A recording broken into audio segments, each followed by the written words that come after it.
Hello everyone, this is Lexicon Architect, and for today's video we're going to be looking at Alela, Faeries budget deck for Commander. So let's see what she does.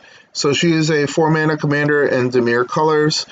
That is a 2/4 with flying that says whenever you cast your first spell during your opponent's turn, create a 1/1 Black Fury Rogue creature token with flying. So as you can see, we run very few sorceries. Mostly all of our non-creature spells are instants, and I'll go over those a little bit later in the video. As far as the creature package is concerned, we have a ton of flyers that are able to fly over our opponents, allow us to untap lands, draw cards, mill our opponents, and counter spells if we need to. But the main thing about Alela is the second ability, which says whenever one or more fairies you control deal combat damage to a player, you go target creature that player controls. So let's think about this hypothetically. Let's say we have 3 flyers out and they have no flyers, our opponents. We hit one person, we hit another person, and we hit the third person. And then once we do combat damage to them, we select a creature to goad. So that creature has to attack another opponent besides you. It cannot attack you until your next turn. So since we're attacking 3 separate opponents, we're going to goad a creature they control, and we're going to force them to fight each other. So since we're also winning in the air, we're also winning by forcing our opponent to attack each other. So it causes a lot of chaos, especially if you're selecting one of their best creatures. Your other opponents decide that they're going to block it, they're not going to block it. Everything is situational in this game, but this commander has a lot of payoff for it because, we're going to be making fairies every time we cast a spell during our opponent's turn, and we're going to be goading creatures. So let's just look quickly at the sorceries. So we're playing Distant Melody to draw us card, Notorious Throng to create fairies, and also take an extra turn if we have enough mana for the prowl cost.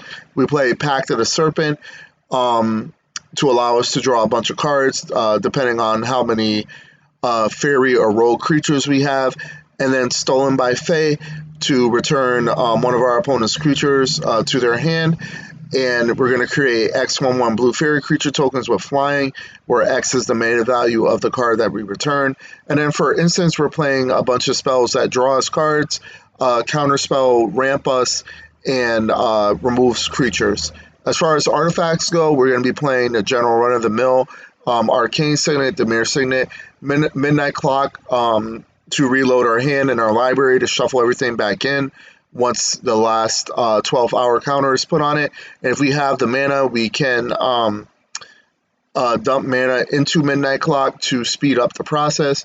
And then finally, I just want to go over 2 more artifacts.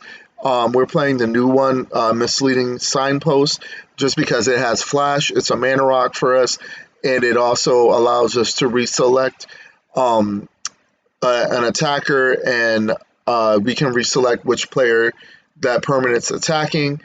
So this is good for us. It could be late game. Our opponent might try to kill us with a creature, and then we flash this in. We go, no, you're going to attack this person instead.